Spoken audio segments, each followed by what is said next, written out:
Assalamualaikum warahmatullahi wabarakatuh.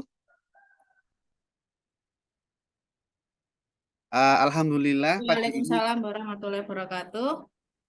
salam sehat, selamat bergabung Bapak Ibu semua, para pembicara, ada Ibu Arini, Ibu Ana, dan Pak Hari Kusmanto yang akan bersama kita, Bapak Ibu guru semua, serta teman-teman dari berbagai komunitas, serta mitra bisnis, Diomedia yang kami hormati.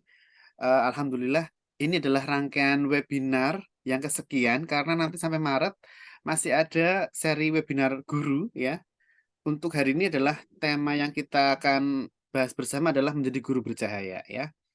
Nanti tugasnya menulis artikel atau memoir pengalaman Bapak Ibu guru, baik Bapak Ibu guru maupun dosen maupun pengajar secara umum, coach atau mentor atau instruktur ya, boleh berbagi pengalamannya menginspirasi banyak orang menjadi sosok guru. Eh Hari ini sangat istimewa karena 10 tahun yang lalu, 12 tahun yang lalu saya menyampaikan materi menjadi guru bercahaya eh, ketika saya diundang di Kementerian Agama Buddha karena saya menggantikan dosen komunikasi dari UGM ya. Jadi topik yang saya sampaikan waktu itu ternyata membuatkan saya untuk meneruskan dalam bentuk buku yang saya tulis menjadi buku Buah Segar Pendidikan. Salah satunya adalah fungsi guru, tugas guru adalah menyalakan cahaya bagi dirinya dan bagi orang lain. Menurut Socrates, tugas guru sebenarnya yang paling utama adalah mengajak orang berpikir. Artinya adalah menyalakan semangat belajar terus-menerus. Begitu. Itu yang memantik kita semua untuk bisa hadir pada pagi hari ini, Bapak Ibu ya. Saya ingin menjelaskan tentang tujuan dari kegiatan kita bahwa guru adalah cahaya yang menerangi dunia sanubari batin siswa-siswanya. Cahayanya akan terus bersinar sepanjang masa, menyinari alam pikiran manusia ya, alam pikiran begitu. Karena realitas bersumber dari pikiran. Sejatinya guru adalah cahaya itu sendiri. Ia akan berpendar seperti falsafah ajaran Sunan Kalijogo yaitu urip iku urup. Bahwa sejatinya hidup seorang guru itu memberi urup atau cahaya kecerdasan, kepintaran, kebijakan, dan ulas asih yang terang bersinar mencerdaskan kehidupan bangsa. Bahkan sosok yang selalu dikenang oleh semua siswa atau mahasiswa adalah guru-gurunya atau dosen-dosennya. Bapak Ibu guru di seluruh Indonesia yang hadir maupun yang menonton di tayangan YouTube ini em, akan memiliki sinar yang lebih terang ya ketika pengalaman, pemikiran ya, kebijakan itu dituangkan dalam bentuk karya tulis. Karena karya tulis itu kalau dipermanenkan atau diterbitkan ini akan abadi dan bisa dibaca oleh banyak orang dan memberikan inspirasi atau semangat begitu. Nanti tugas akhirnya dalam bentuk artikel atau memoir dan ada 5 tema ya yang akan Bapak Ibu tulis, boleh memilih lebih dari satu boleh, kirim 2 naskah juga boleh, 3 juga boleh.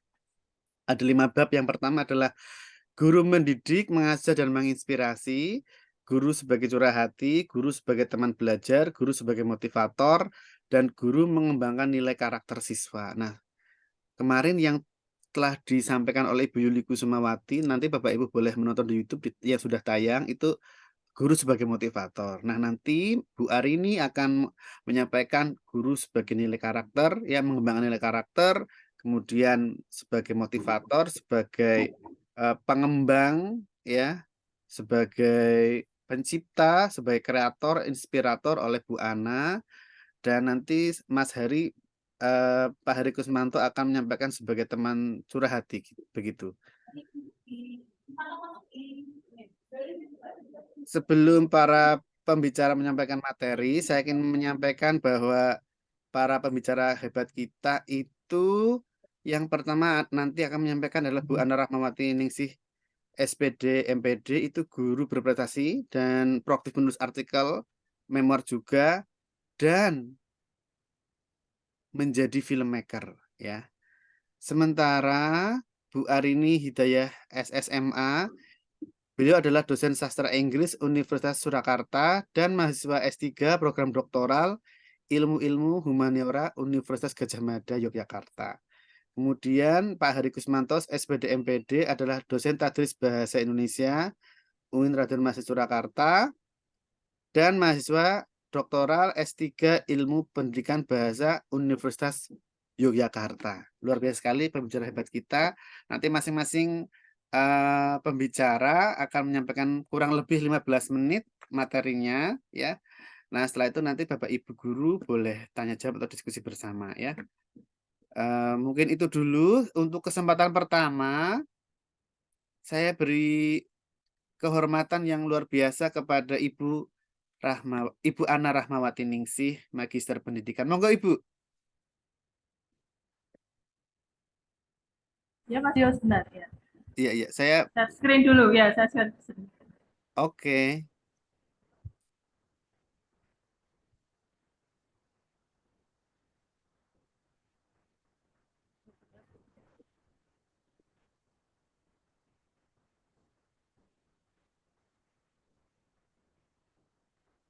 Ya, sudah. Mantap. Menjadi guru bercahaya, unggul, kreatif, dan memberdayakan. Monggo Bu Ana.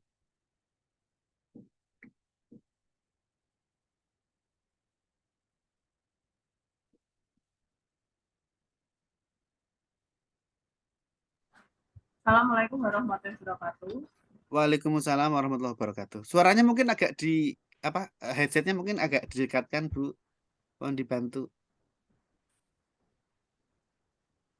Assalamualaikum warahmatullahi wabarakatuh. Waalaikumsalam. Ya, jelas. Sudah Oke. jelas ya? Ya, sudah jelas ya. Sebentar. Perkenalkan, saya Ana Rahmawati Ningsih, guru SMP, guru bahasa Inggris dari SMP Negeri 3 Patebuan, Kabupaten Kendal. Ini mohon maaf soalnya di sini deras sekali, jadi suaranya bersautan sama hujan. Tapi jelas di sini, jelas ya. Oh, jelas ya. Ya. Oke, terima kasih untuk kesempatannya kepada Diomedia dan Mas Ngadio. Pada pagi hari ini saya diberi kesempatan sebagai narasumber untuk pembicara memoir menjadi guru bercahaya. Saya memang sangat tertarik dengan temanya ini, menjadi guru bercahaya yang unggul, kreatif, dan memberdayakan.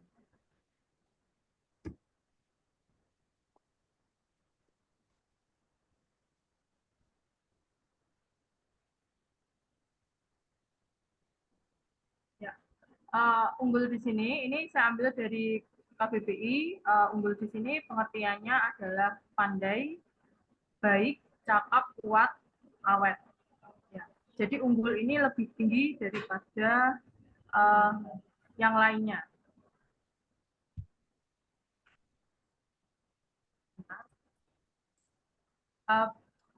Untuk berikutnya adalah kreatif. Ya. Kreatif adalah dari pengertian dari KBBI juga, jadi guru itu harus memiliki daya cipta atau kemampuan untuk menciptakan. Nah, untuk pemaparan kali ini, guru tidak hanya menciptakan daya cipta, kemampuan untuk menciptakan, tetapi juga kreatif untuk memotivasi para siswanya.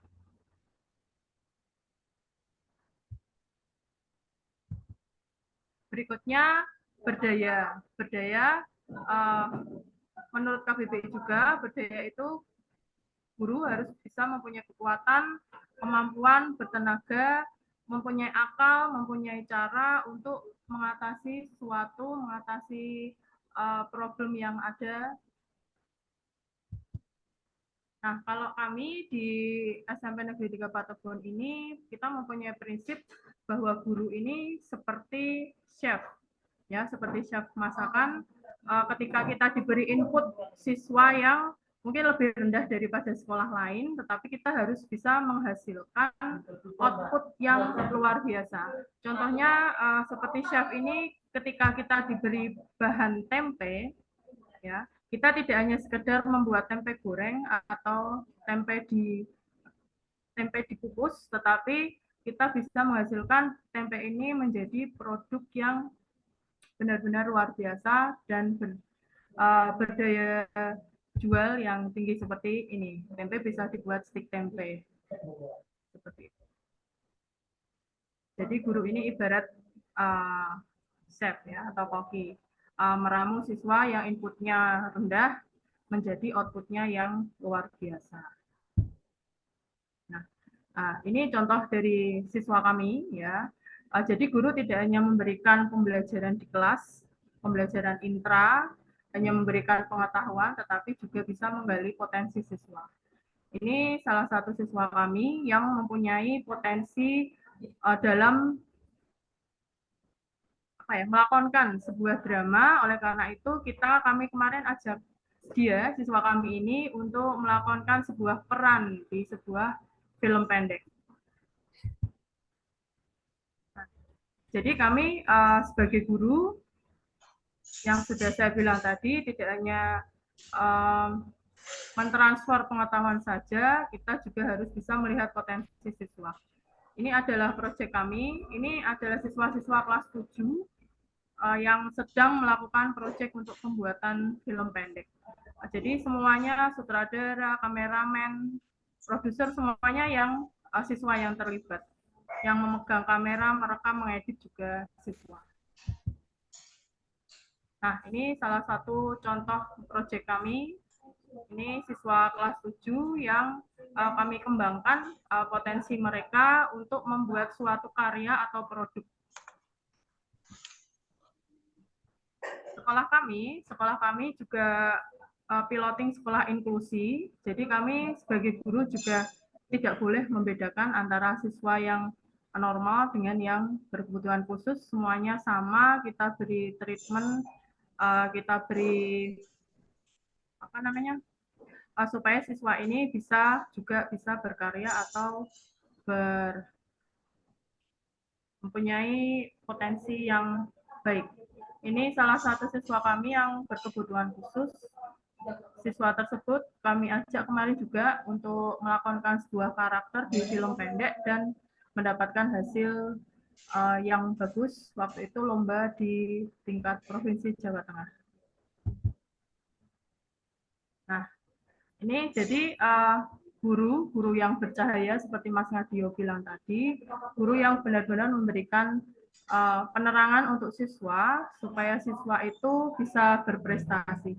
Ini contoh siswa kami yang memperoleh penghargaan beasiswa dari Kendal Cerdas melalui film pendek. Nah, ini juga siswa-siswa kami yang filmnya ini semuanya produksinya dari siswa sendiri yang membuat. Kami guru hanya tinggal mengarahkan dan membimbing, memberikan penerangan tadi supaya siswa juga bisa berprestasi. Ini di tingkat nasional yang menyelenggarakan Kementerian Pariwisata. Ya, sutradaranya semuanya dari siswa semuanya. Begitu juga ini juga mendapat lolos kurasi di Kementerian Pariwisata dan Ekonomi Kreatif. Ini salah satu siswa juga yang mendapatkan prestasi juga waktu itu Piala Bupati Kendal untuk lomba cerpen, lomba baca cerpen. Ini siswa kami juga mendapatkan medali emas di Olimpiade Bahasa Inggris tingkat nasional. Jadi seperti yang dibilang tadi, guru benar-benar guru yang harus punya daya kreasi, daya kreatif, memunculkan bisa mengenal dan memunculkan potensi bakat siswa sehingga siswa bisa mengeluarkan karya, produk, bahkan bisa berprestasi. Terima kasih untuk kesempatannya. Untuk berikutnya, saya sudah bergabung di komunitas menulis memoir sejak 2020.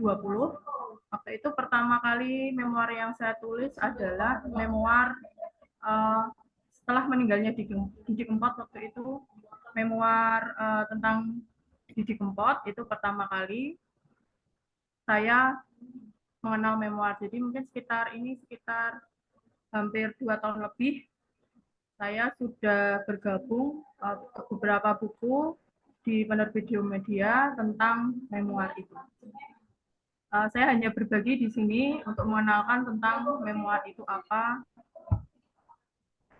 Ini adalah contoh memoir yang dulu saya juga pernah menulis di dalamnya, yaitu memoir Guru Welas Asih. Nah, memoir Guru Welas Asih ini pernah diulas di Suara Merdeka dan juga di Koran Sindu, ya, untuk fungsi guru dan pertemuan Welas Asih.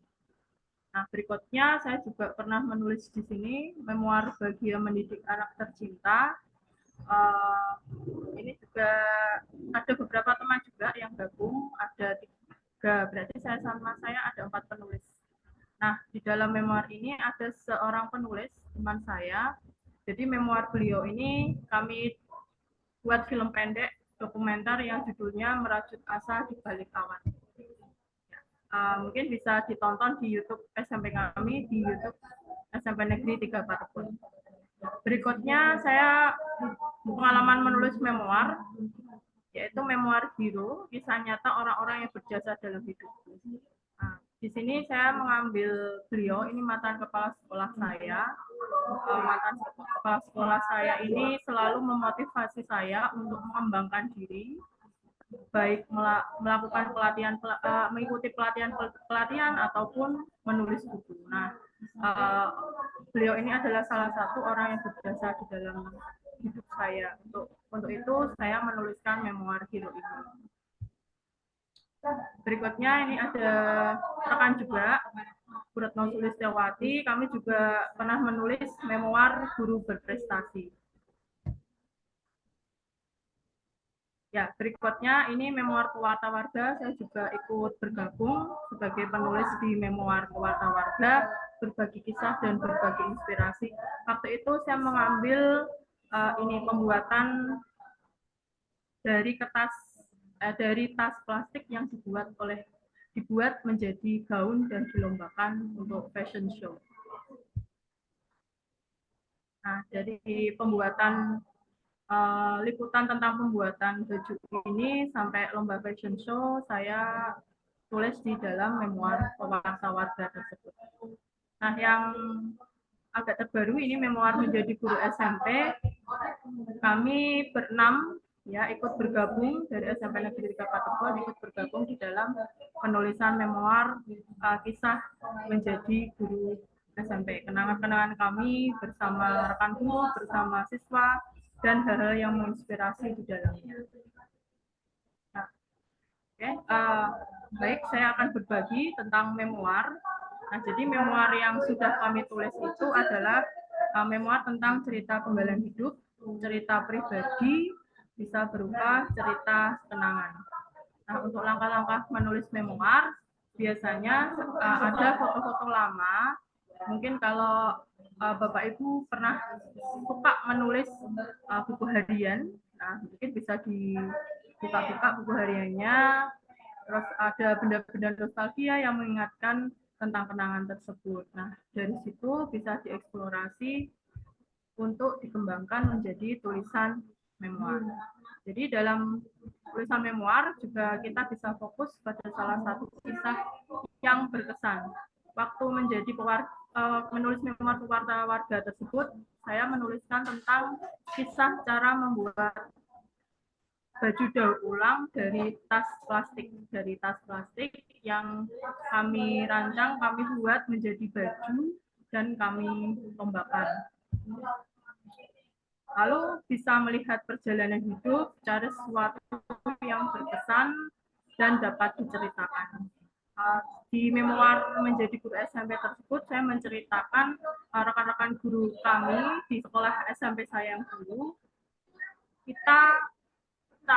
Bagaimana cara supaya kelas tersebut itu mendapatkan siswa. Sekolah kami mendapatkan siswa. Sebelumnya saya mengajar di sekolah swasta, yang semakin lama itu jumlah siswanya semakin turun karena sekolah negeri yang ada di situ selalu menambah kelas karena untuk mencukupi jam guru yang sudah bersertifikasi. Makanya perjalanan kami mencari siswa itu saya tuliskan di memoir untuk menjadi guru SMP.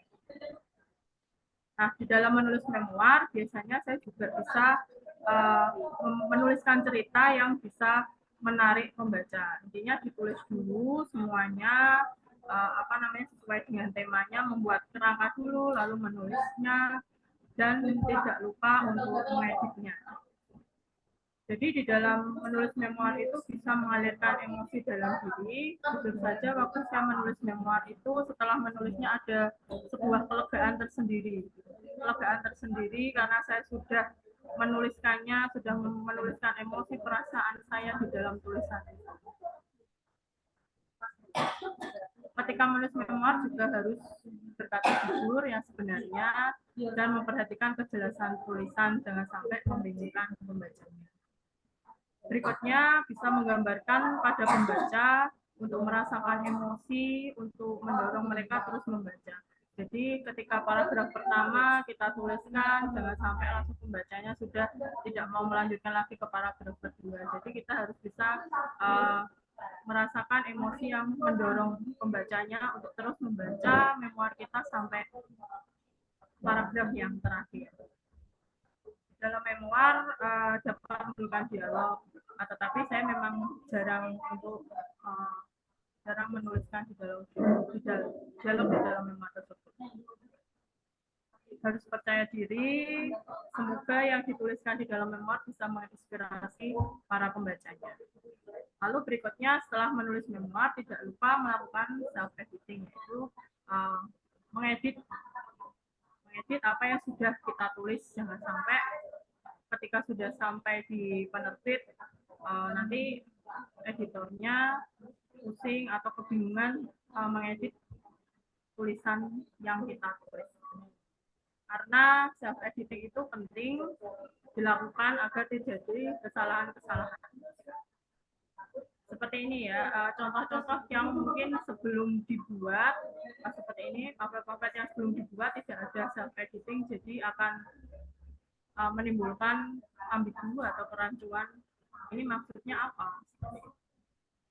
Ya, ini contoh-contoh yang tidak melakukan self editing dulu. Jadi saya harapkan Bapak Ibu peserta webinar ini nanti bisa menuliskan memoir atau artikel sesuai dengan tema yang sudah diberikan. Saya kira cukup sekian. Terima kasih. Assalamualaikum warahmatullahi wabarakatuh. Waalaikumsalam. Terima kasih Ibu Ana. Bapak Ibu, betul sekali bahwa hal-hal yang menjadi pelajaran hidup, menjadi guru ya, khususnya bisa kita bagikan lewat memoir menjadi guru bercahaya maupun artikel. Kita akan melanjutkan pembahasan selanjutnya, yaitu tentang karakter siswa, bagaimana membentuknya. Kami persilakan Ibu Arini Hidayah untuk menyampaikannya. Silakan Ibu. Ya, Assalamualaikum warahmatullahi wabarakatuh. Ini yang nanti yang nge-share saya atau Mas Iya, Nadir? Bu Arini aja nggak apa-apa supaya enak. Oh iya, bentar ya, saya bukakan dulu.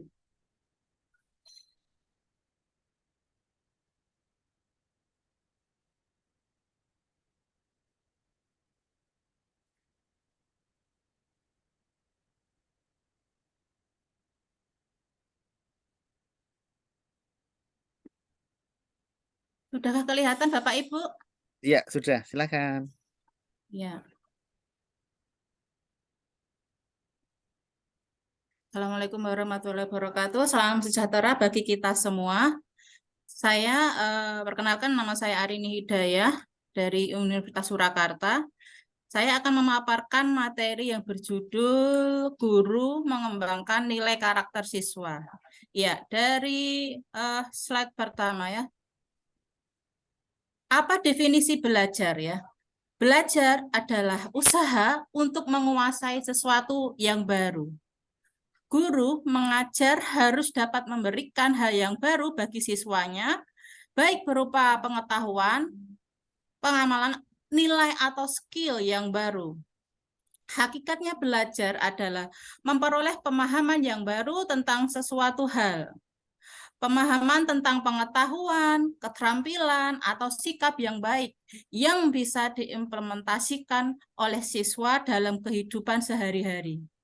Guru dalam proses pembelajaran tidak hanya apa yang mereka katakan, akan tetapi juga apa yang mereka lakukan. Kemudian kita masuk ke apa definisi guru. Baik, profesi guru memiliki beberapa keunggulan dari profesi lain. Guru sebagai tenaga profesional harus memenuhi berbagai persyaratan kompetensi dalam menjalankan tugas dan kewenangannya secara profesional. Kompetensi guru merupakan seperangkat penguasaan kemampuan yang harus ada dalam diri guru agar dapat mewujudkan kinerja secara tepat, efektif, dalam menjelaskan sekaligus pembentukan karakter siswa. Guru profesional adalah guru yang memiliki kemampuan dan keahlian khusus dalam bidang keguruan, sehingga mampu melaksanakan tugas dan fungsinya sebagai guru dengan kemampuan yang maksimal. Guru adalah agen aktif yang ucapan dan tindakannya dapat mengubah kehidupan, membentuk masa depan agar lebih baik atau lebih buruk. Nah, seseorang guru itu harus memiliki kepribadian yang dewasa, arif, bijaksana, dan stabil. Hal ini sangat penting karena sebab banyak masalah pendidikan yang dikarenakan oleh faktor kepribadian guru tersebut. Kepribadian yang dewasa, arif, bijaksana, mantap, dan stabil dari seorang guru akan memberikan keteladanan yang sangat baik terhadap siswa maupun masyarakat, sehingga guru dikenal sebagai pribadi yang pantas digugu kalau bahasa Jawanya, ditaati nasihat, ucapan, perintahnya, dan ditiru, dicontoh sikap atau perilakunya. Oleh sebab itu, sebagai seorang guru yang profesional, sebaiknya selalu bertindak sesuai dengan norma sosial, konsisten, dan bangga sebagai profesi guru. Kemudian kita masuk ke apa peran guru. Ya, ada 9 peran guru dalam pembentukan karakter siswa yang harus diperhatikan dan diamalkan oleh seorang guru. Yang pertama, guru sebagai pendidik, yang bertugas untuk mendidik peserta didik yang merupakan tokoh penting dalam membentuk karakter seseorang di masa depan. Guru menjadi tokoh yang menanamkan nilai-nilai yang terpuji bagi siswa, memperbaiki perilaku yang buruk menjadi benar, dan menjelaskan apa yang harus dan tidak harus dilakukan oleh siswa. Kemudian yang kedua, guru sebagai pengajar, membuat peserta didik yang semula tidak tahu akan sesuatu menjadi sesuatu yang sudah tahu. Guru adalah sumber pengetahuan bagi siswa. Guru harus mampu juga menumbuh kembangkan rasa ingin tahu pada siswa. Jangan sampai melemahkan mental siswa dengan tidak menghargai atau mempermalukan ketika bertanya tentang banyak hal kepada guru. Yang ketiga, guru sebagai motivator. Seorang guru harus bisa menjadi motivator untuk siswa, menjadi sumber inspirasi, menjadi pendukung ketika siswanya mendapatkan masalah dalam pembelajaran atau urusan lain. Guru harus membangun komunikasi yang baik dengan para siswa. Sebab dengan demikianlah siswa akan merasa nyaman dan percaya diri untuk mengemukakan ide atau pendapatnya. Kemudian yang keempat, guru sebagai sumber belajar. Kaitannya dengan penguatan materi pelajaran. Seorang guru harus menguasai materi ajarnya, sehingga ia dapat berperan dengan baik sebagai sumber belajar siswa. Kemudian yang kelima, guru sebagai fasilitator, yang berperan sebagai pemberi layanan agar memudahkan siswa dalam proses pembelajaran, sehingga tujuan belajar dapat tercapai dengan maksimal. Yang keenam, guru sebagai demonstrator, peran untuk memperlihatkan atau mendemonstrasikan kepada para siswa hal-hal yang berkaitan dengan materi ajar dan membuat siswa lebih tahu dan paham tentang pesan yang disampaikan. Yang ketujuh, guru sebagai pembimbing. Seorang guru harus tahu dan paham tentang keunikan atau perbedaan yang dimiliki setiap siswa, sehingga guru dapat berperan dengan baik dalam konteks peran guru sebagai pembimbing. Yang ke-8, guru sebagai evaluator, yakni Seorang guru berperan dalam mengumpulkan data keberhasilan proses belajar mengajar yang telah dilakukan. Jadi kenapa? Berfungsi untuk menentukan kemampuan siswa dalam menyerap materi ajar dan menentukan keberhasilan guru dalam proses kegiatan yang diprogramkan. Yang kesembilan, guru sebagai pengembang, pengembangan nilai karakter siswa. Yang dimaksud bagaimana? Sebagai pendidik, guru lebih banyak menjadi sosok panutan yang mempunyai karakter atau kepribadian yang patut ditiru dan diteladani oleh para siswa. Contoh keteladanan itu lebih mengarah kepada sikap dan perilaku seperti bertanggung jawab, menghargai orang lain, tekun, rendah hati, jujur, dan sopan santun terhadap sesama. Sikap dan perilaku guru sehari-hari dapat diteladani oleh para siswa, baik di dalam maupun di luar kelas, yang merupakan suatu alat pendidikan yang diharapkan akan membentuk karakter atau kepribadian siswa kelak jika mereka dewasa. Oleh karena itu, guru dipandang sebagai role model yang akan digugu dan ditiru oleh peserta didiknya atau siswa. Kemudian, untuk membangun pengembangan nilai karakter siswa sebagai sosok yang berkarakter, guru dapat melaksanakan 4 hal yang harus dilakukan. Yang pertama, keteladanan. Melalui keteladanan, artinya setiap langkah awal siapapun harus belajar moral dan karakter melalui percontohan. Dan dalam mencontohkan diperlakukan sosok yang patut untuk dicontoh. Guru dituntut untuk menjadi panutan dan pribadi yang menampilkan nilai-nilai moral yang baik. Kedua, melalui pembiasaan, artinya perilaku baik perlu dibiasakan, bukan merupakan pilihan, akan tetapi menjadi suatu keharusan. Pembiasaan perbuatan baik harus terus-menerus, bukan situasional. Terjadinya inkonsistensi perbuatan moral sering mendorong siswa untuk memilih tindakan immoral, sehingga diperlukan adanya sesuatu yang kondusif, ya, di sekolah agar nilai moral dapat teramalkan dalam setiap tindakannya. Yang ketiga, melalui sosialisasi. Artinya menyampaikan nilai moral pada publik, baik melalui pengajaran, ceramah, slogan, simbolisasi, berita yang sifatnya yang selalu mengingatkan individu agar berbuat kebaikan. Kemudian yang terakhir, yang keempat, membangun motivasi moral. Artinya menghadapkan individu atau kelompok pada sejumlah pilihan yang sifatnya dilematis. Dilema moral inilah untuk mengokohkan prinsip moral yang telah ada pada diri individu, sehingga akan tetap konsisten untuk berlaku kebajikan. Kemudian selanjutnya,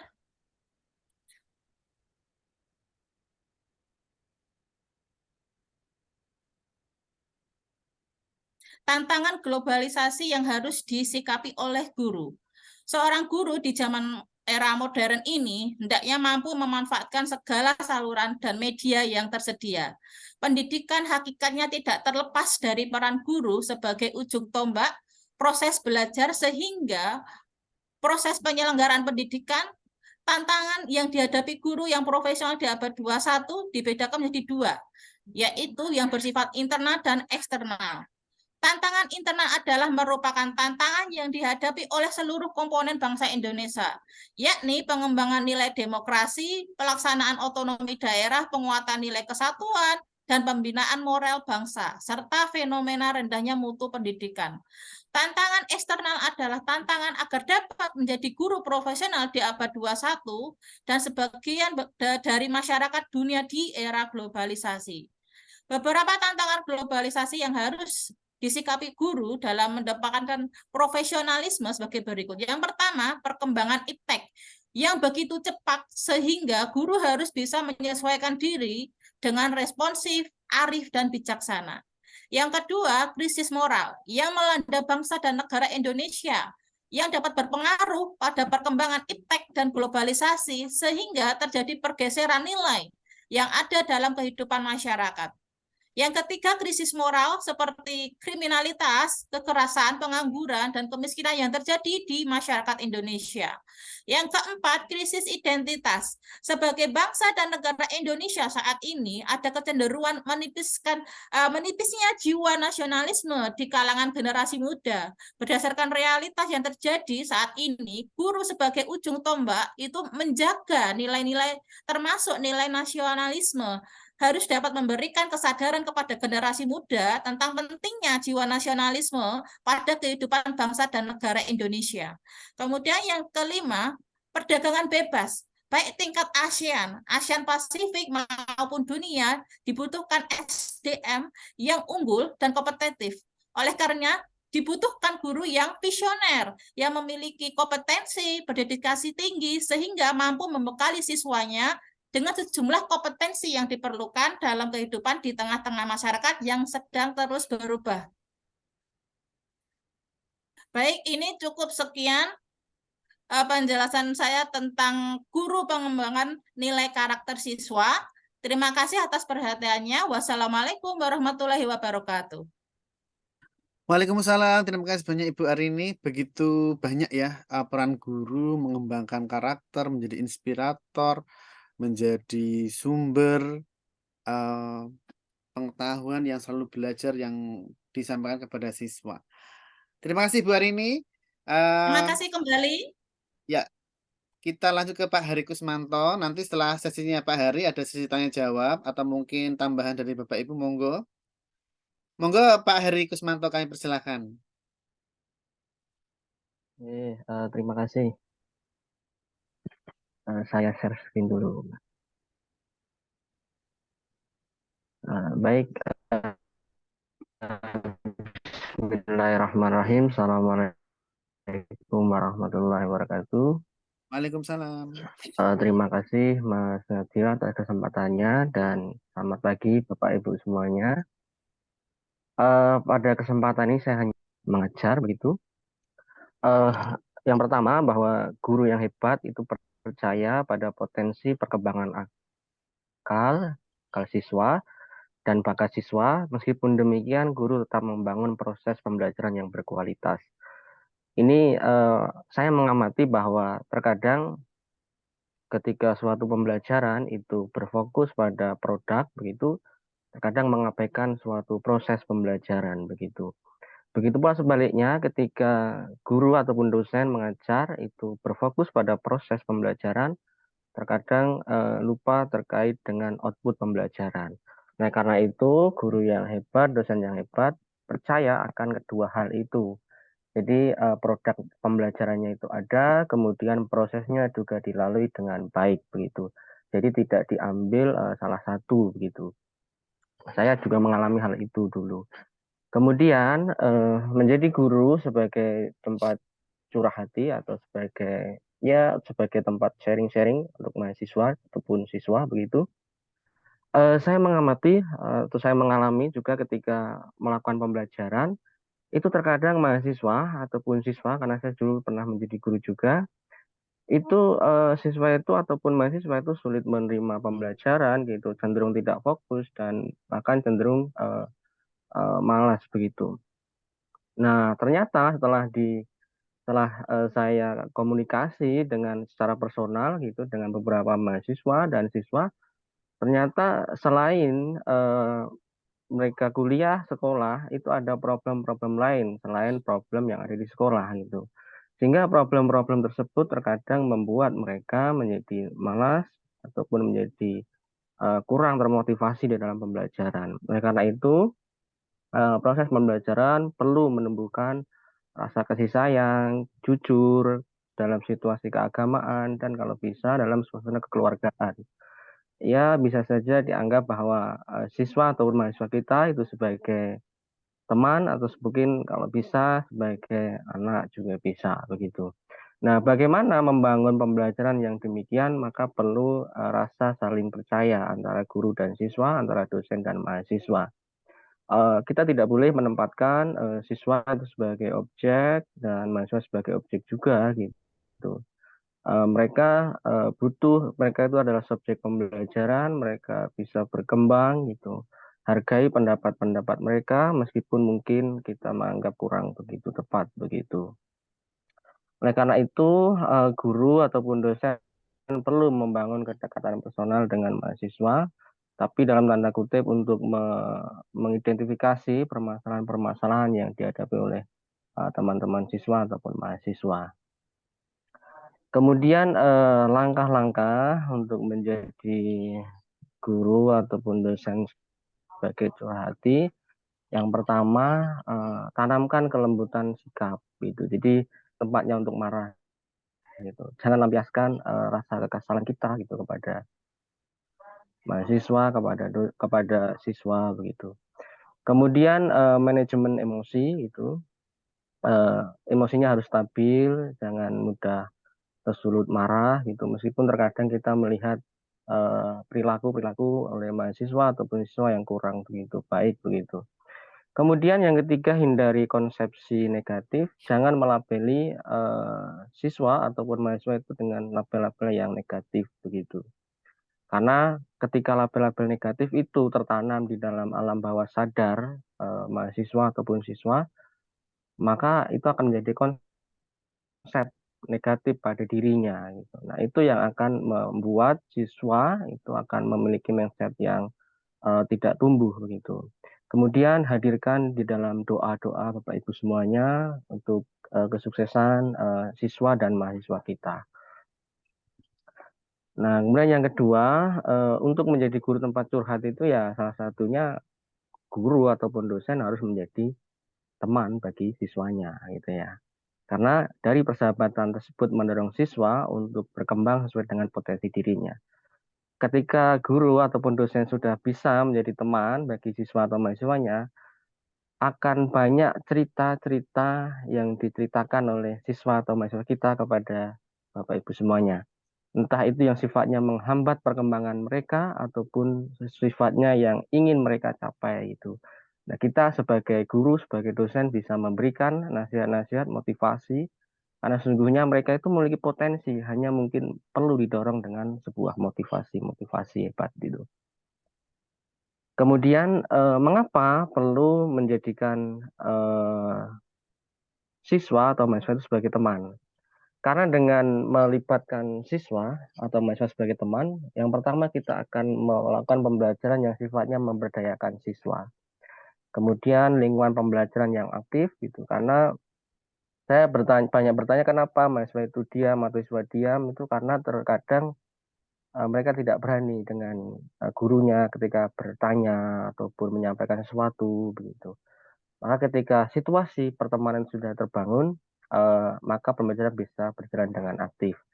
Kemudian yang ketiga, keuntungannya itu akan meningkatkan keterlibatan siswa di dalam proses, baik itu pembelajaran ataupun proses di dalam membuat sebuah karya-karya begitu.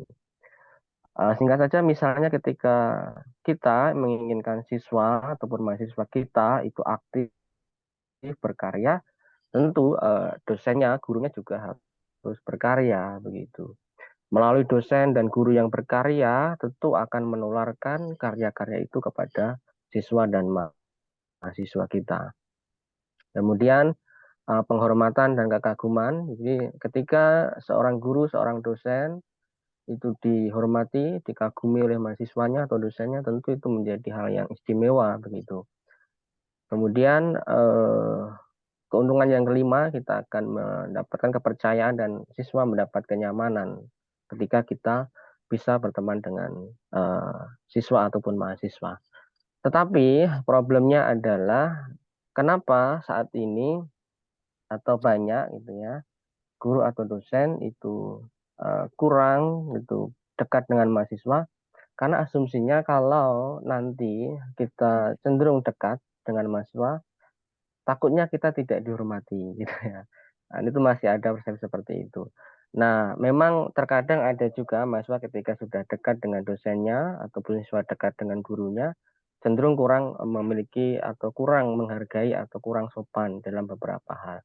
Nah, tentu itu bisa dimanajemen dengan baik. Artinya ketika di dalam situasi tertentu memang siswa itu harus sopan, mahasiswa juga harus sopan kepada dosennya. Tapi dalam situasi tertentu itu juga bisa tidak dilakukan gitu. Jadi memang membangun gitu, membangun persahabatan itu memang tidak mudah gitu ya. Karena memang takutnya nanti kalau terlalu dekat juga tidak sopan mahasiswa gitu. Karena beberapa juga ada yang seperti itu. Nah ini salah satu beberapa prestasi yang semester kemarin yang diperoleh mahasiswa gitu ya.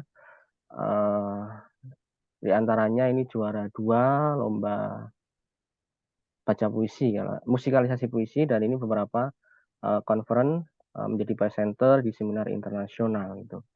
Sebenarnya ini adalah karya-karya mahasiswa begitu ya. Jadi saya tidak terlalu ikut di dalam uh, apa itu namanya konten yang dibuat oleh mahasiswa ini gitu ya.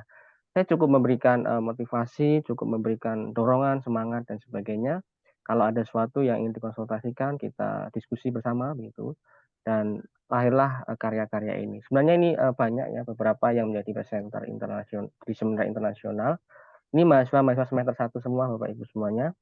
Jadi sudah berkarya, mendapatkan prestasi itu suatu hal yang bagus gitu untuk mahasiswa awal gitu. Jadi tumbuhkan semangat ini aja, semangat pertemanan, apa problem mahasiswa, problem siswa begitu. Nah, kita bisa memberikan nasihat-nasihat terkait dengan hal tersebut. Kemudian untuk memoir, saya juga pernah menulis memoir, tentunya bersama Diomedia begitu ya. Ini ada kuliah bersama kekasih gitu ya. Kemudian yang kedua, yang pertama memoir patah hati. Ini kumpulan dari beberapa tulisan banyak teman-teman begitu. Kemudian dikembangkan lagi menjadi sebuah memoir kuliah bersama kekasih gitu ya, yang terbit di tahun 2019 begitu. Ini sebelum waktu S1 ya Mas Nadio ya. Betul. Di karya pertama yang menerbitkan adalah Diomedia ini. Luar biasa gitu Diomedia. Memori yang dinovelkan. Kemudian ya nah itu. Ya, sebagai penutup, Bapak Ibu semuanya, guru atau dosen hebat itu dapat berbicara dengan siswa dalam konteks tertentu. Kemudian guru dapat bermain dengan siswa, guru hebat memahami pikiran siswa, dan guru hebat adalah sahabat siswa semuanya. Terima kasih, itu yang mungkin dapat saya sampaikan, Mas Yu dan Bapak Ibu semuanya. Mohon maaf kekurangan dan kelebihannya, karena memang saya juga baru ini ngajarnya, belum lama juga, kalau Bapak Ibu lebih senior ini, lebih lama mengajarnya. Nathan, Mas Nadio, terima kasih. Saya tutup dengan salam. Wassalamualaikum warahmatullahi wabarakatuh. Waalaikumsalam, Mas Heri Kusmanto luar biasa sedang menempuh S3 ya. Pemaparannya, Bapak Ibu silakan langsung bertanya, boleh menambahkan bahkan ke tiga pendapat bicara kita, ke Bu Anapi, Bu Arnisa, bisa ke Anda juga bisa. Silakan langsung bertanya, boleh ke ketiganya atau menambahkan materi menjadi guru bercahaya atau mau curhat juga boleh ya. Silakan Bapak Ibu.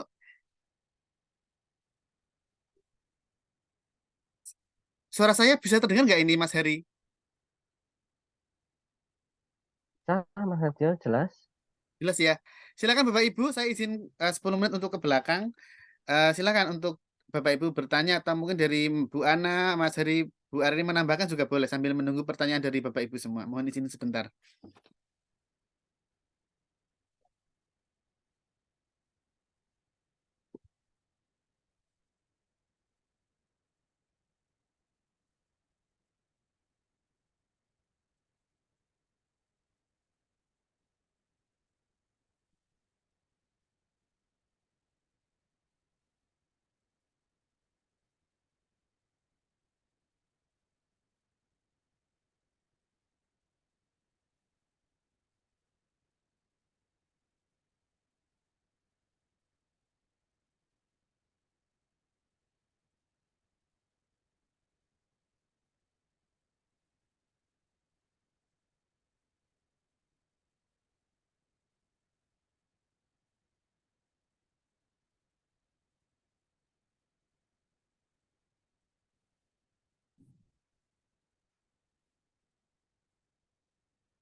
Silakan Bapak Ibu yang mau bertanya, langsung saja.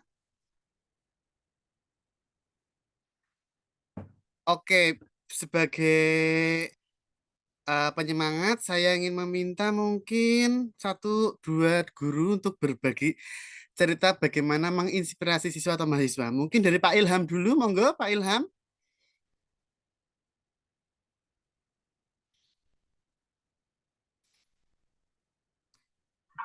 Ya, sebentar masih mikir-mikir dulu Pak ini ya. Ya, halo. Ya, menurut Pak Ya, Ilham, bagaimana pengalaman selama menjadi guru? Kalau boleh tahu sudah berapa lama menjadi guru, Bapak? ya sudah lama juga, sudah kurang lebih 10 tahun ini ya. Oke, ya silahkan mungkin bisa dibagikan Nanti pengalamannya. saya catat-catat dulu ya Pak ya. Oh, boleh, boleh, boleh. Sebentar ya. Iya, iya. Boleh, boleh. Bu Tri Susilo, gimana kabarnya, Bu?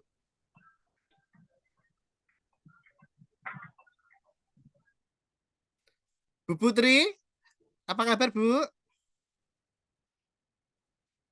Bu Ike, Bu Cahyati, Pak Burhanuddin mungkin,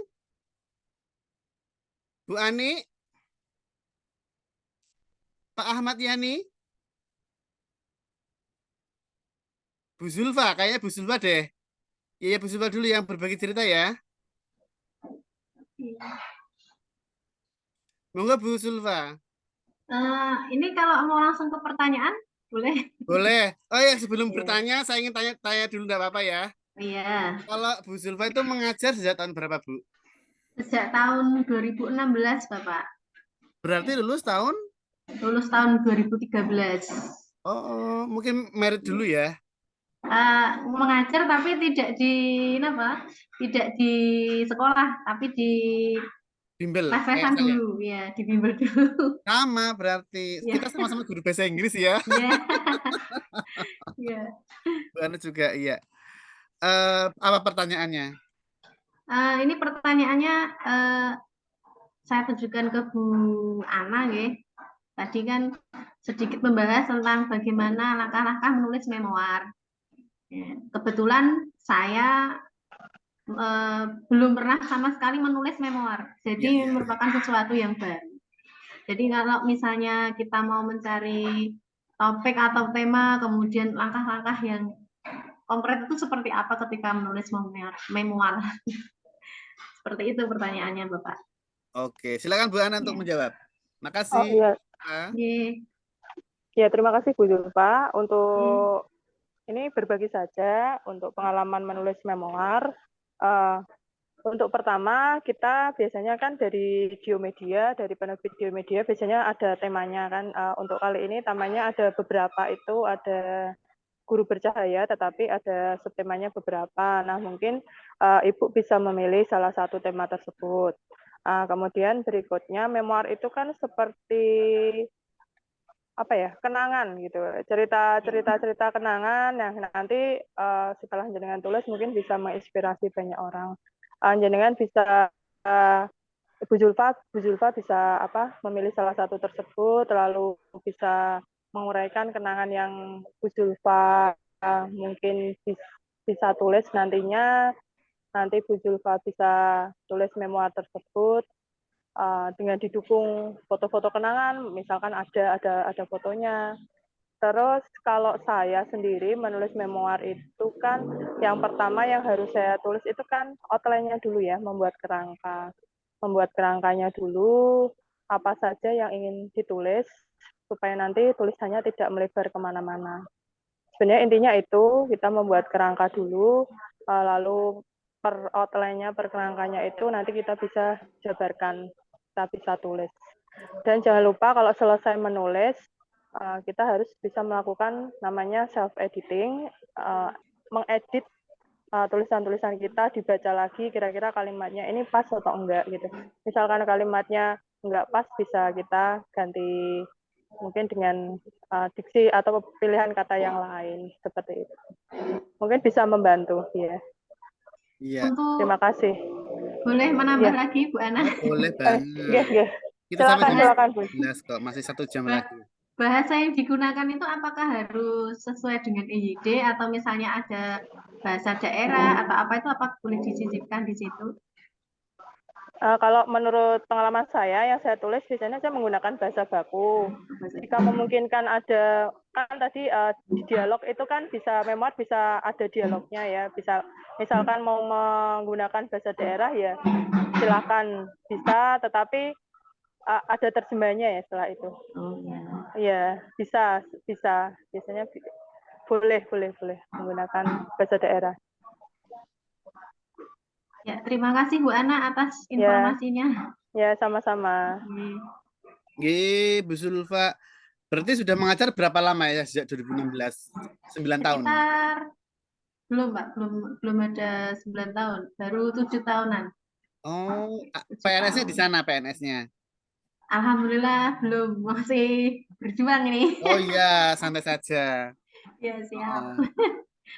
Justru saya mendorong guru-guru yang kreatif ya, karena daya jualnya kan lebih. Kakak saya itu 10 tahun loh, Wiyata. Di umur 35 tahun baru PNS. Kakak kandung saya 2 tahun lagi pensiun. Oh iya. Ya, jadi biasanya ini kalau yang belum PNS kan dilibatkan suruh jadi pembimbing ekstra atau apa ya. Iya. Ya, jadi memang kita sebagai guru, saya dulu ngajar setahun di SD, terus satu semester di SMP ya. Dari kursus mengirim ke beberapa sekolah menjadi guru bilingual ya tahun 2009-2010, dan disitulah saya bergaul dengan banyak orang, terus belajar mengajar guru-guru malah. Saya diminta beberapa kali jadi pembicara, dan pembicara yang lain kan S2 S3 ya rata-rata, dan memang pembicara hari ini misal ya kan minimal S2 yang kita minta, minimal S2, yang selebihnya kan sedang S3. Saya mendorong semua guru untuk berkarya apapun ya, terutama menulis ya. Saya sangat yakin kalau kita rajin menulis kita akan diakui ya, apalagi dalam bidang pendidikan.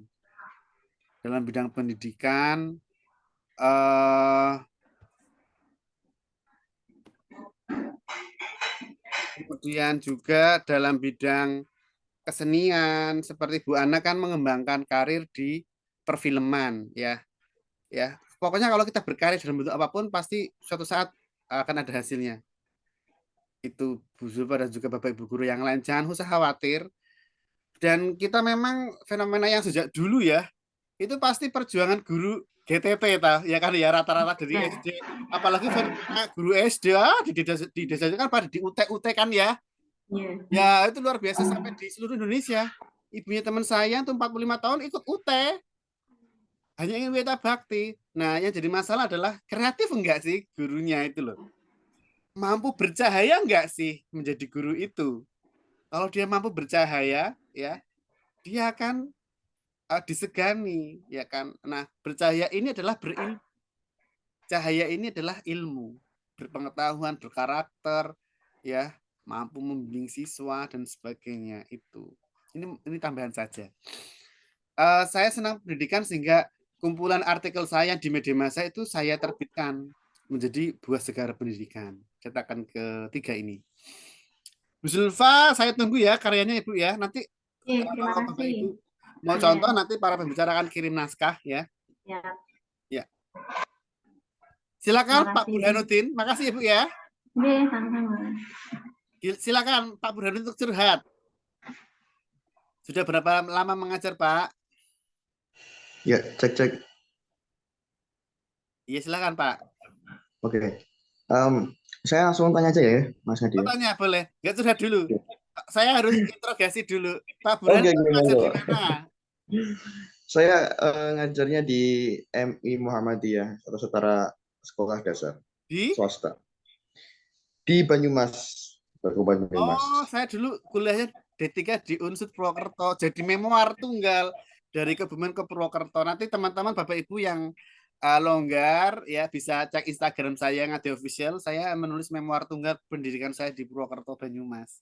Oh enggak. Mengajar sejak berapa lama belum tanya di interogasi ini. Penyidik kayak baru saya tuh masih fresh graduate, baru hampir setahun ini.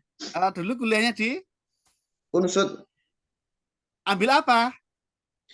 bahasa Inggris pendidikan. Oh, like me. Saya dulu Ya, D3-nya. D3-nya ya. Oh iya, Mas Burhan. Tinggalnya aslinya mana aslinya? Aslinya di Solo, Pulau. Ya pernah ke tempat saya ya? Nggih. Oh iya, sekarang ngajar di MI. Nggih, Oh dulu ya, pernah ikut ke Mas radio Burhan. dulu. Iya, iya, iya, iya, ya, Iya, boleh, boleh, nggih. boleh. Oke.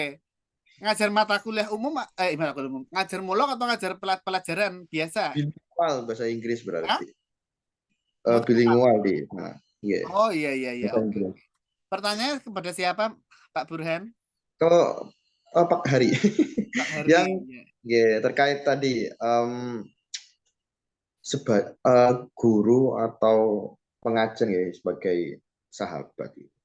Nah, kan saya sebenarnya sudah ini menerapkan kayak jadi menjadi guru juga teman kepada dengan siswa-siswa saya gitu, Ya, ya. pada anak-anak SD gitu.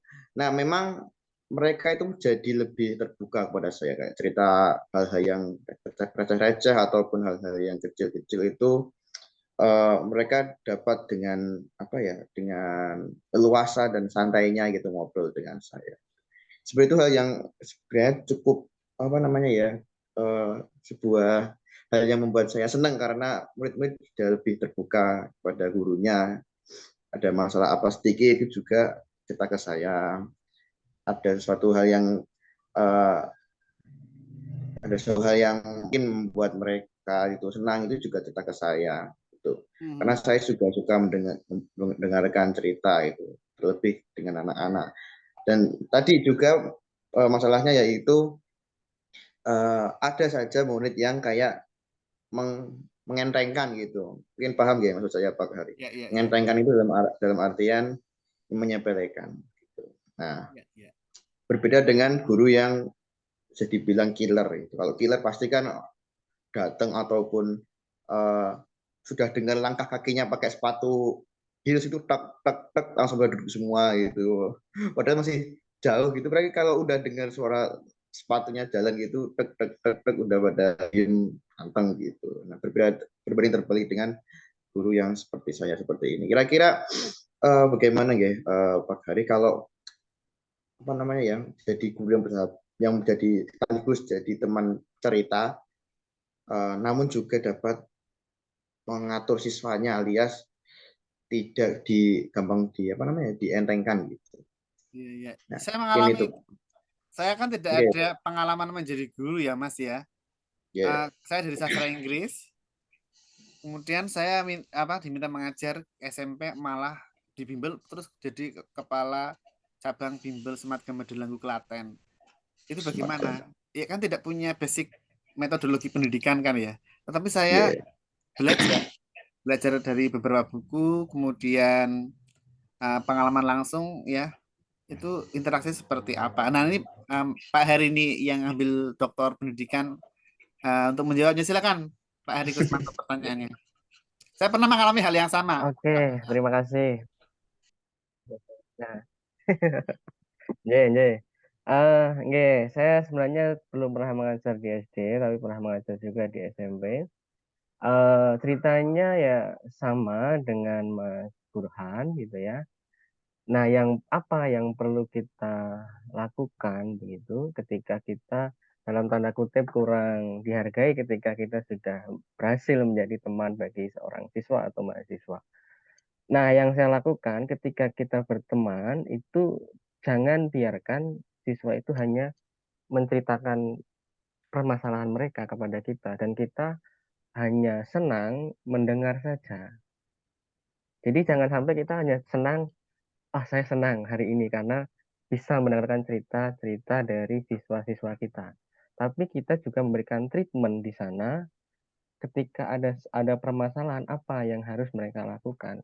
Toh kita kan sudah lebih dewasa, artinya kita sudah mungkin sudah mengalami hal-hal tersebut begitu. Nah, yang lebih penting lagi, apalagi di era cyber seperti ini, era media sosial, maka kita juga selipkan, tanamkan kepada mereka hal-hal yang baik terkait dengan attitude, dengan karakter begitu. Jadi misalnya ketika Mas Burhan kurang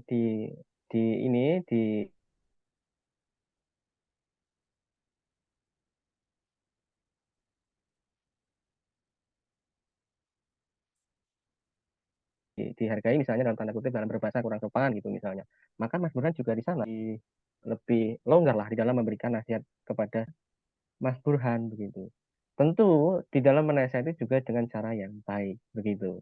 Jadi memang kita tidak hanya mendengar Mas Burhan, tapi kita juga memberikan, menyelipkan nasihat-nasihat baik terkait dengan attitude, dengan karakter tadi.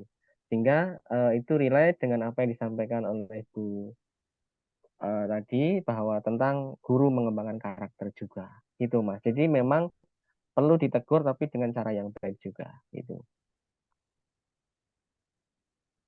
Itu Ya, Mas Burhan, mungkin Mas ada Burhan. feedback. Iya, siap. Yang lain? Oh iya, untuk Mas Burhan, saya sarankan Anda menulis modul kecil-kecilan materi pelajarannya. Bapak Ibu juga, Bapak Ibu dosen.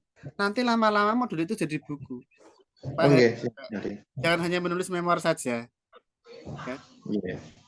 Saya yakin banget, saya telah membuktikan, saya telah menulis 14 buku tunggal. Ya. Jadi Bapak Ibu dosen, Bapak Ibu guru itu materi-materi itu dikumpul-kumpulkan, nanti dikembangkan jadi buku. Jadi buku ajar nanti. Dan kumnya kan tinggi kalau buku ajar.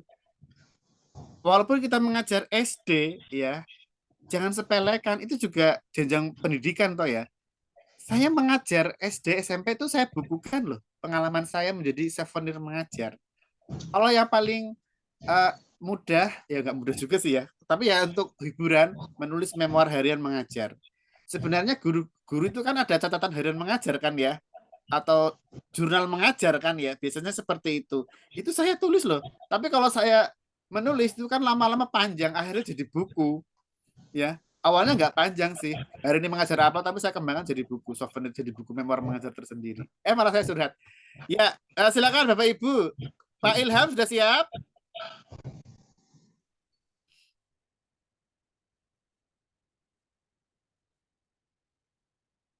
Bu Anis mungkin? Bu Cahyati? Pak Ilham sudah siap, Bapak?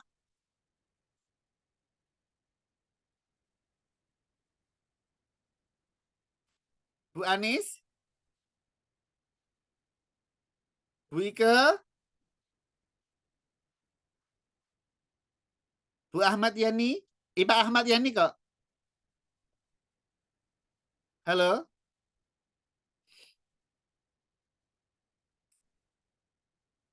Ya, kalau belum ada yang bertanya, saya ingin bertanya ke Bu Arini.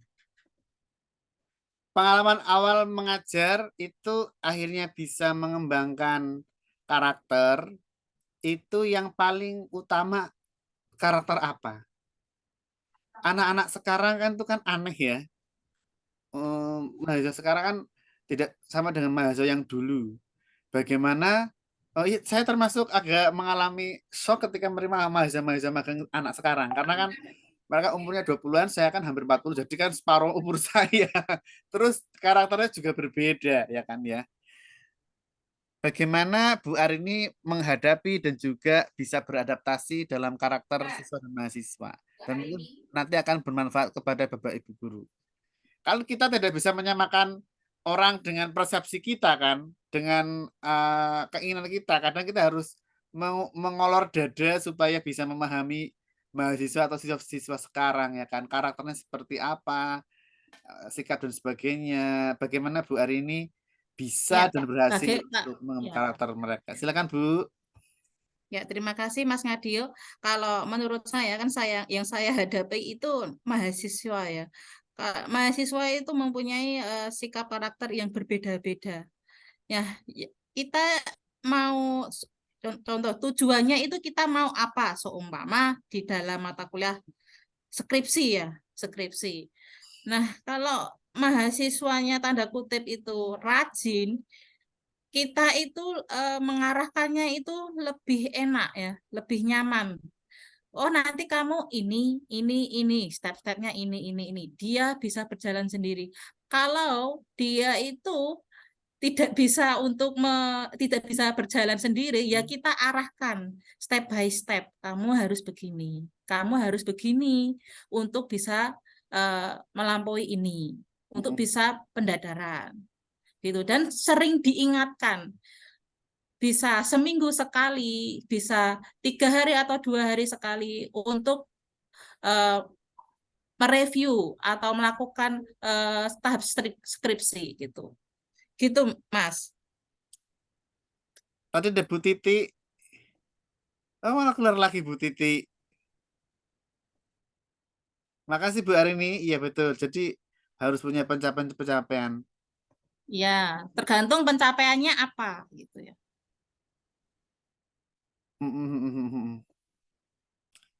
Silahkan untuk yang lain. Pak Ilham sudah siap?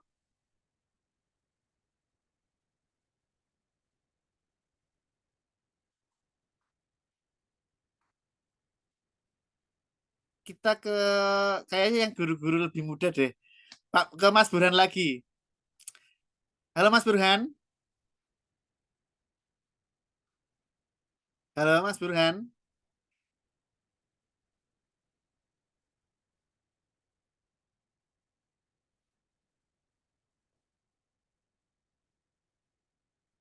Iya, Ya, ya, dalam Mas.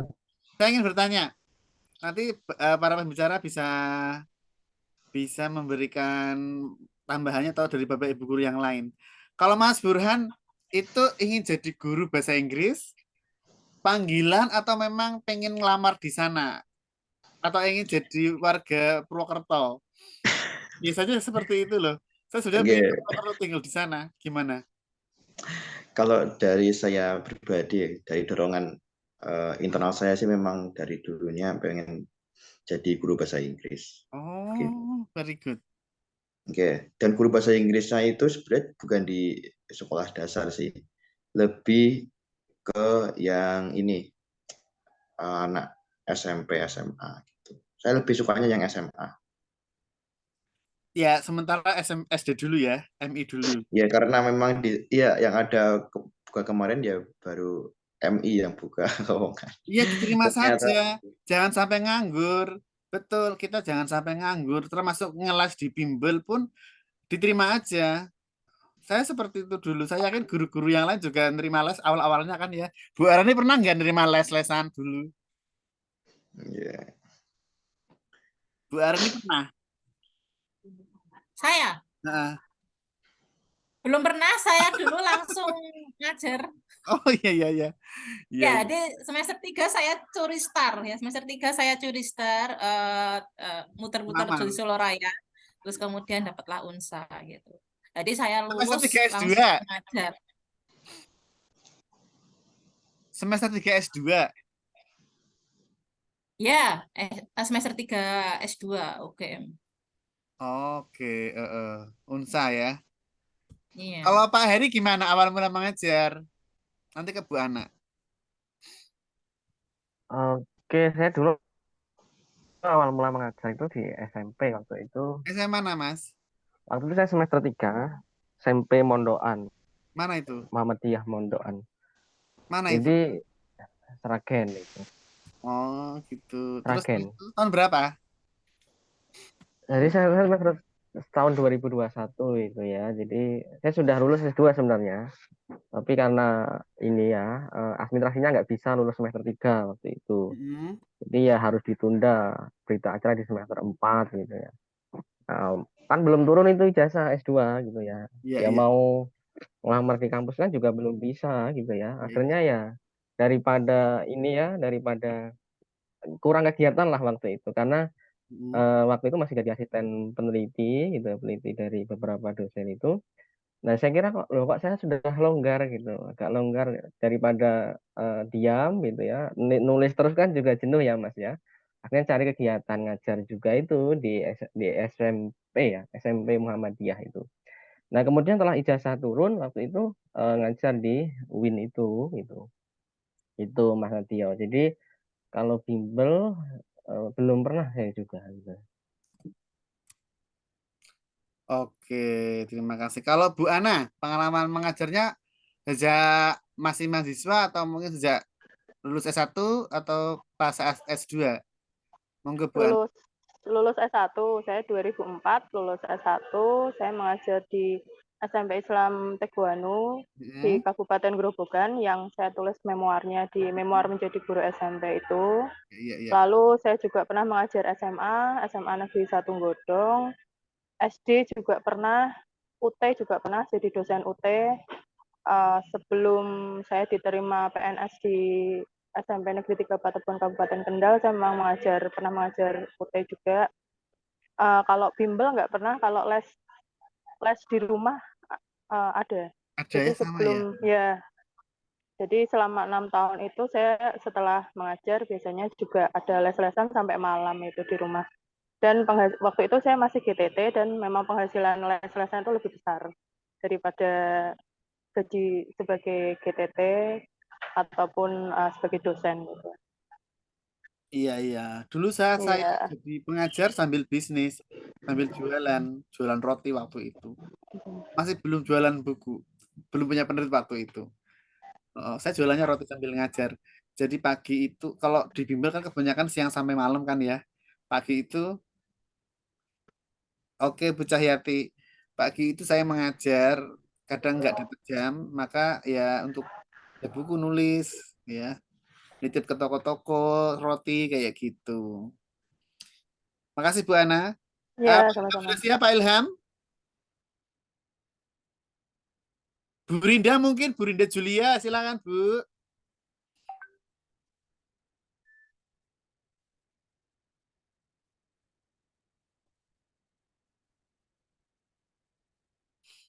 Oke, kita ke nanti semua peserta mohon menjawab ya, menjawab pertanyaan saya sebelum kita akhiri.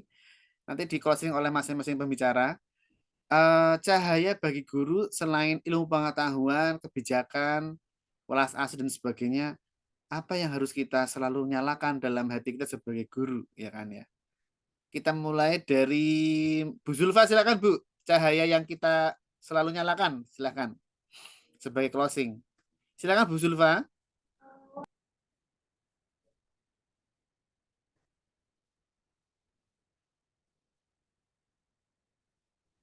Halo?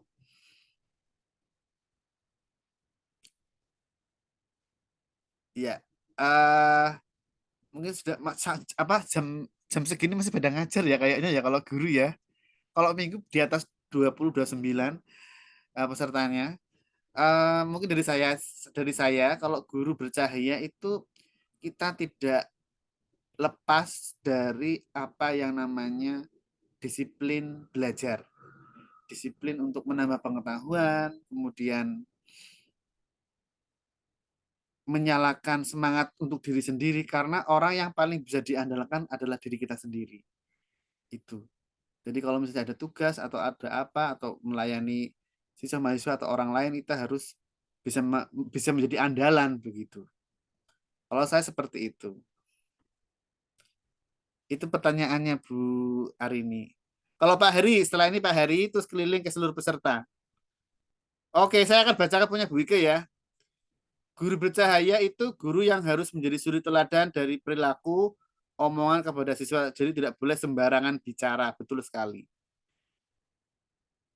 Kalau Pak Heri, setelah ini Bu Arni, setelah ini Bu Ana. Silahkan. Oke, guru bercahaya itu adalah guru yang memberikan contoh kepada siswanya, baik dalam hal perilaku maupun dalam berbagai karya. Gitu. Guru yang percaya jangan berharap siswa akan juga percaya kalau gurunya tidak bercahaya. Jadi mulailah dari diri sendiri, kemudian tularkan kepada siswa-siswanya. Begitu, Mas Nadia. Matur nuwun. Kemudian ke Bu Ana sebagai closing. Ya, menurut saya guru yang bercahaya itu guru dapat membimbing siswa agar bisa menentukan berbagai potensi yang dimiliki siswa sebagai bekal mereka ke depan, sebagai life skill. Bisa membimbing siswa agar dapat mencapai dan melaksanakan tugas-tugas perkembangan siswa tersebut. Sehingga dengan ketercapaian tersebut, siswa dapat tumbuh dan berkembang sebagai manusia yang ideal.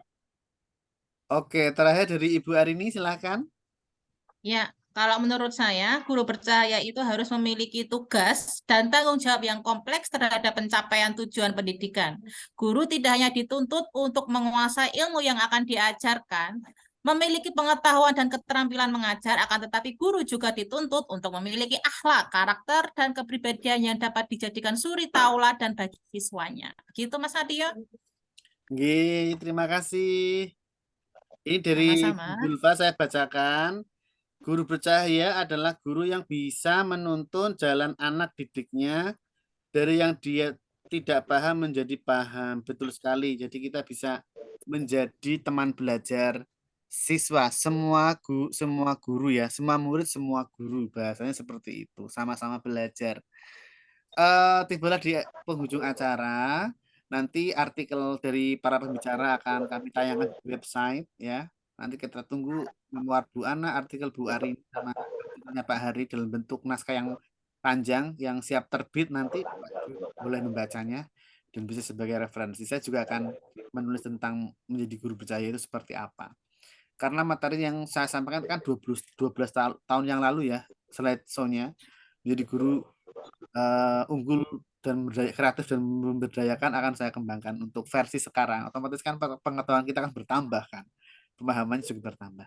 Baiklah, saya ingin mengucapkan terima kasih kepada seluruh pembicara, Bu Arini, Bu Ana, dan Pak Hari, serta Ya. Bapak Ibu semua yang telah bergabung. Mohon maaf apabila ada kesalahan. Assalamualaikum warahmatullahi wabarakatuh. Waalaikumsalam warahmatullahi Waalaikumsalam wabarakatuh. warahmatullahi wabarakatuh. Besok pagi ada sesi terakhir untuk The Secret of Memoir ya.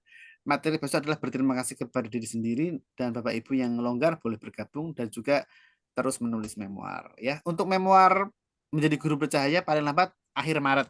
Tapi selama bulan Maret ya, mulai besok Bapak Ibu yang kirim naskah akan kita tayangkan di website. Jadi bisa sebagai nilai tambah. Akan kita tayangkan di website dulu. Demikian Bapak Ibu, nanti untuk surat Pak kepada pembicara akan kami buatkan besok ya. Terima kasih. Alhamdulillah, terima Pak kasih. Hari, Ya, selamat sama-sama. kita buatkan untuk laporan kepada sekolah, kan lumayan. Sertifikat Ya. akan kami Yeay. bikin setelah naskah dikirim ya. Ya. Siap. Kalau belum bikin naskah tidak saya bikinkan sertifikat. Sertifikatnya gratis. Ya. Mohon maaf, terima kasih, sampai jumpa. Sampai jumpa. Assalamualaikum. Terima kasih, Nggih. Yeay. Ya. Yeay.